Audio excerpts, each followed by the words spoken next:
پاکستان میں کچھ بدلنے سے پہلے ہمیں اپنے آپ کو بدلنا ہوگا، اپنے دلوں میں غیرت اور خودی کو پیدا کرنا ہوگا۔ ہمیں واپس پلٹنا ہوگا اپنے اللہ سبحانہ تعالیٰ کی طرف اور اپنے آخری نبی محمد صلی اللہ علیہ وسلم کی طرف۔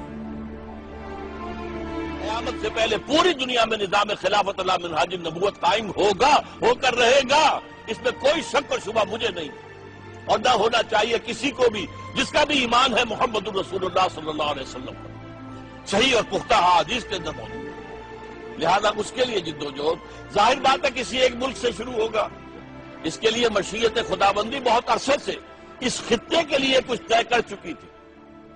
آپ کو معلوم ہے تحریک خلافت چلی تو یہاں ہندوستان میں اور کہیں بھی نہیں چلی، آزادی کی تحریکیں چلی تو دوسرے ملکوں میں اپنے لوکل نیشنلزم کی بنیاد پر چلی، یہاں اسلام کے نام پر چلی۔ پاکستان معجزے کے طور پر قائم ہوا، پھر 27ویں شب رمضان مبارک میں نازل ہوا۔ یہ وہ آیات ہیں، یہ وہ کرامات ہیں جو پاکستان کے ساتھ وابستہ ہے۔ اس سے پہلے یہ کہ مجددین کا سلسلہ جو 1000 برس تک عالم عرب میں رہا تھا وہ ہندوستان میں منتقل ہوا۔ بہرحال اب یہ کہ اس کے بعد بھی اگر خدا نہ خواستہ پاکستان فیل ہو جاتا تو ان تتولوا یستبدل قوم غیرکم، اگر تم پیٹھ دکھا دو گے اس مشن سے جو ہم نے تمہارے حوالے کیا اور جس کے لیے ہم نے تمہیں ملک دیا، معجزے کے طور پر دیا، تو پھر ہم تمہیں ہٹائیں گے، یہی مشن کسی اور کے حوالے کر دیں گے۔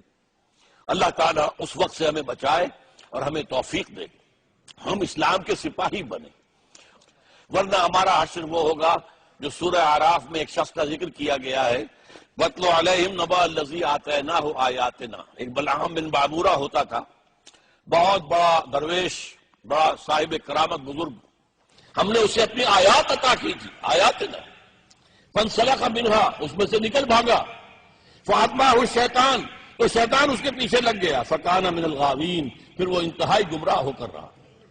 یہی ہمارا حال ہے، ہمیں آیات عطا کی گئی تھی، ہمیں 27ویں شب میں یہ پاکستان نازل کیا گیا ہمارے لیے معجزے کے طور پر آیا۔ یہ ساری چیزیں آیات ہیں، لیکن اگر ہم ان سب کو پیچھے ڈال کر اور صرف دنیا میں اور دنیا کے جو بھی اور رنگ ہیں اس وقت انہی کے پیچھے لگے رہے تو پھر وَلَوْ شِئْنَا لَرَفَعْنَاهُ بِهَا، اگر ہم چاہتے تو اسے اور بلندی اور رفعت روحانی اخلاقی عطا کرتے، وَلَكِنَّهُ أَخْلَدَ إِلَى الْأَرْضِ، لیکن وہ تو زمین ہی کی طرف دھستا چلا گیا۔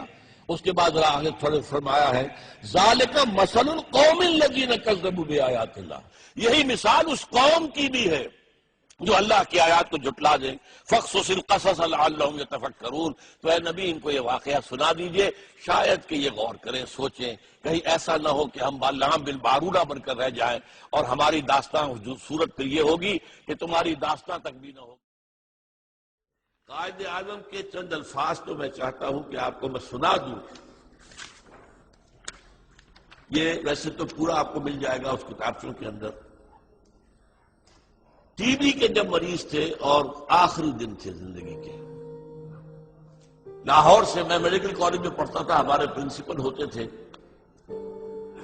الہی بخش صاحب، انہیں بھی بلایا گیا تھا علاج کے لیے، اور جو ٹی بی کے امراض کے اسپیشلسٹ تھے پروفیسر ریاض علی شاہ، انہوں نے پھر ایک اپنے انٹرویو کے اندر بتایا کہ اس وقت کے حالات کیا تھے۔ حالت یہ تھی اتنے کمزور کہ ذرا 2-4 جملے بولتے تھے تو سانس پھڑ جاتا تھا، تو ہم نے پابندی لگا رکھی تھی کہ آپ گفتگو نہ کریں۔ ہم پاس ہی بیٹھے تھے، کوئی نئی دوا ہم نے شروع کی تھی تو ہم اس کے اثرات دیکھ رہے تھے، لیکن ہم نے محسوس کیا کہ قائد اعظم بار بار جیسے ان کی زبان پر کچھ آنا چاہتا ہے پھر وہ چپ ہو جاتے کیونکہ ہم نے روکا ہوا ہے۔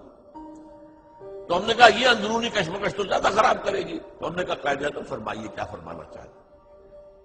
اب یہ جو فرمایا ہے وہ سن لیجئے۔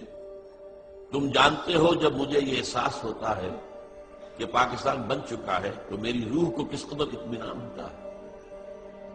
یہ مشکل کام تھا اور میں اکیلا اسے کبھی نہیں کر سکتا تھا۔ میرا ایمان ہے کہ یہ رسول خدا صلی اللہ علیہ وسلم کا روحانی فیض ہے کہ پاکستان وجود میں آیا۔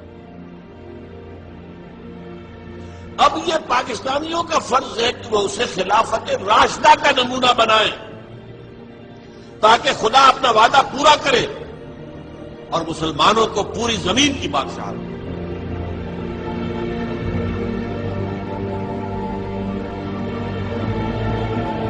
پاکستان اللہ سبحانہ تعالیٰ کی دی گئی نعمت ہے، اور اس نعمت کے ساتھ اس کی قوم کو دیا گیا ایک مقصد۔ یہ ایک ایسی خوشخبری ہے جو اس قوم کو اس کے بھلائے ہوئے علامہ محمد اقبال نے بار بار دی۔ سبق پھر پڑھ صداقت کا، عدالت کا، شجاعت کا، کہ لیا جائے گا کام تجھ سے اب دنیا کی امامت کا۔